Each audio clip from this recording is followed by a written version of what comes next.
E aí, pessoal? Se você já manja de ações, mas quando olha para o mercado de opções pensa, isso aí é complicado demais para mim, então fica aqui que essa conversa é para gente. Vamos desmistificar de vez essa ferramenta que pode tanto proteger um patrimônio quanto gerar uns lucros bem explosivos. É uma faca de dois gumes e hoje a gente vai aprender a usar. E a grande pergunta aqui é sempre essa: qual é a intenção? É ter um escudo para proteger a carteira de umas quedas mais bruscas, quase como se fosse um seguro? Ou a ideia é buscar aquele ganho exponencial, sabe, uma alavancagem que o mercado de ações sozinho não oferece? A beleza das opções é que a resposta pode ser as duas coisas, e é essa flexibilidade que torna elas tão poderosas. Para organizar nosso bate-papo, esse aqui é o nosso roteiro. A gente começa com o básico, o que são. Depois vamos dissecar um contrato, explorar as principais estratégias, entender os riscos por trás de um apelido bem peculiar que esse mercado tem. Aí a gente aplica tudo num exemplo real com Petrobras e, por fim, vê o que acontece na data de vencimento. Vamos nessa? Certo, então vamos ao que interessa. O que, afinal de contas, é uma opção? Olha, a chave para entender tudo está nessa frase. É o direito, mas não a obrigação. Parece simples, né? Mas essa pequena diferença é o que separa um investimento calculado de uma aposta cega. É aqui que o jogo muda completamente. Tá aí a definição mais formal. Mas pensa numa opção como um tipo de voucher com data de validade. Paga-se um valor por esse voucher que dá o direito de comprar ou vender uma ação, por exemplo, por um preço que já está travado hoje, mas para ser usado lá no futuro. Se no futuro vale a pena, beleza, usa-se o voucher. Se não, é só deixar ele expirar. O risco inicial é só o custo desse voucher. No universo das opções, a gente tem dois times principais: o dos otimistas, que jogam com as calls, e o dos pessimistas, que usam as puts. Se alguém acha que uma ação vai decolar, compra uma call. Isso garante o direito de comprar essa ação mais barato lá na frente. Agora, se a pessoa acha que a ação vai afundar, ela compra uma put. Essa dá o direito de vender por um preço mais alto do que o mercado, funcionando como um verdadeiro paraquedas para a carteira. Agora que a gente já sabe o que são, vamos ver como elas funcionam por dentro. Todo contrato de opção, por mais complexo que pareça, se apoia em só 3 pilares. Se esses 3 pontos ficarem claros, 80% do jogo já está dominado. O primeiro pilar é o prêmio. Esse é basicamente o preço da opção, o valor que se paga para ter aquele direito.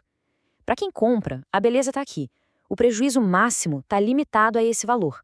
Se tudo der errado, perde-se apenas o prêmio que foi pago, nada mais. É um risco controlado, entende? O segundo pilar é o strike, ou preço de exercício. Esse é o preço que fica travado no contrato. É o valor pelo qual se terá o direito de comprar, no caso de uma call, ou vender, no caso de uma put, a ação, não importa qual seja o preço dela no mercado lá no dia do vencimento. É a nossa referência para saber se a operação deu lucro ou não. E, finalmente, o terceiro pilar, a data de vencimento. Pensa nela como um cronômetro em contagem regressiva. Toda opção tem uma data para expirar. Aqui no Brasil, é sempre na terceira sexta-feira do mês. Quando o relógio zera, a oportunidade acaba, ou o direito é usado, ou ele vira pó. E isso é crucial. Para quem compra uma opção, o tempo é um inimigo constante, que vai corroendo o valor do contrato a cada dia que passa. Certo. Agora que a gente entendeu as peças do quebra-cabeça, vamos ver como montar elas. Existem dezenas de estratégias, mas olha, quase todas derivam de 3 objetivos principais. Vamos ver como usar as opções de forma bem prática. A primeira é a proteção. Compra-se put das ações que já se tem em carteira. Se o mercado cair, a valorização dessas puts vai compensar parte da perda das ações. A segunda é a alavancagem. Aqui compra-se calls com pouco dinheiro, apostando numa alta explosiva. Se der certo, o retorno pode ser gigantesco. E a terceira, muito usada por grandes investidores, é a geração de renda. Aqui a lógica se inverte. Se a pessoa já tem as ações, ela pode vender o direito de compra, as calls, para outros. Com isso, recebe o prêmio na hora, como se fosse um aluguel pelas ações. Se a ação não subir acima do strike, ótimo, embolsa-se o aluguel e continua com os papéis. Agora, a gente precisa ter uma conversa séria. Com todo esse potencial, por que as opções têm essa fama tão perigosa? Existe um motivo pelo qual esse mercado ganhou um apelido nada lisonjeiro aqui no Brasil, e é fundamental entender o porquê. E a frase é essa aí: cemitério de malandro. É forte, né? Mas reflete uma realidade bem dura. Muita gente entra nesse mercado atraída pela promessa de dinheiro rápido, dinheiro fácil, subestimando a complexidade e os riscos. A verdade é que sem estudo e sem preparo, a chance de perder dinheiro é altíssima. E não se engane, isso não é só um ditado, não. Os números comprovam. Dá uma olhada nesse gráfico. Um estudo da FGV mostrou que entre 2012 e 2017, aqui no Brasil, mais da metade, 54%, dos day traders experientes perderam dinheiro. E eu repito, experientes. A lição é clara. Sem um preparo rigoroso, a estatística não joga a favor de ninguém. Os riscos são bem claros. Primeiro, a perda total do prêmio. Se a previsão não se concretizar, o dinheiro investido vira pó. Segundo, a complexidade. O preço de uma opção é uma fera, complexa. Ele não depende só da alta ou baixa da ação, mas da volatilidade do mercado, do tempo que falta até o vencimento e de outras variáveis matemáticas que os profissionais chamam de gregas. E o tempo, como eu disse, ele é implacável. A cada dia que passa, a opção perde valor, como um sorvete derretendo no sol. E isso é o tal do decaimento temporal. Chega de teoria. A melhor forma de entender essa dinâmica de risco e retorno é com um exemplo prático. Vamos simular uma operação de compra de uma call da Petrobras, a famosa Petri 4, uma das ações mais negociadas no nosso mercado de opções. Vamos montar o cenário aqui. Digamos que a ação da Petrobras está valendo R$ 28.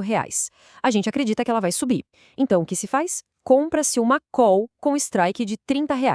Ou seja, a gente quer o direito de comprar PET 4 a 30. Para ter esse direito, paga-se um prêmio de R$ 2 por opção. Comprando um lote de 1.000 opções, o nosso custo total e também o nosso risco máximo é de R$ 2.000. Então, vamos pular para o dia do vencimento. 3 futuros possíveis. Cenário 1.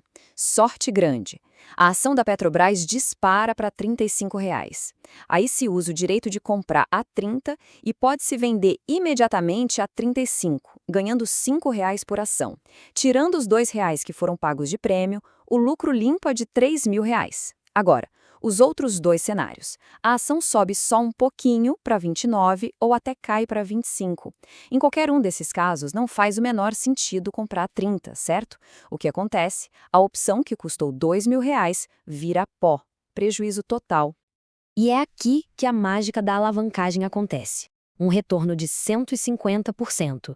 Um investimento de R$ 2.000 que gerou R$ 3.000 de lucro. Compara isso com ter comprado a ação. A ação subiu 25%, mas o investimento na opção rendeu 150%. É um poder imenso. Mas aqui está o outro lado da moeda, o risco. Nos outros 2 cenários, a perda foi total, 100% do capital investido. Não foi uma perda de 10% ou 20%, foi tudo. É exatamente essa assimetria, potencial de ganho enorme contra um risco de perda total, que define a especulação com a compra de opções. Vamos agora para o ato final de toda operação com opções, a hora da verdade, o vencimento. É nesse momento que tudo se resolve e a gente descobre se a estratégia funcionou ou não.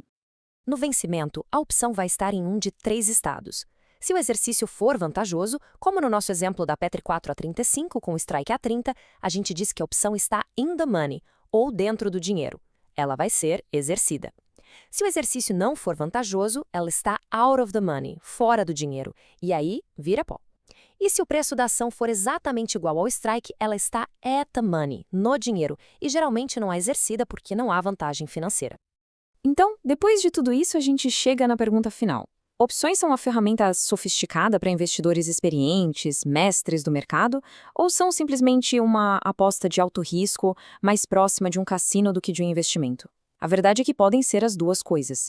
Depende inteiramente do conhecimento da estratégia e, principalmente, do respeito que o investidor tem pelo risco. A decisão de como usar essa ferramenta poderosa está nas mãos de cada um. Se o objetivo é aprender a usá-la com a mentalidade de um construtor de patrimônio e não de um apostador, fica o convite para conhecer o canal Top Dividendos. Lá o foco é investir para o longo prazo, em empresas sólidas, para construir uma carteira previdenciária robusta. Quem quiser se aprofundar, o convite está feito. Um abraço e bons investimentos.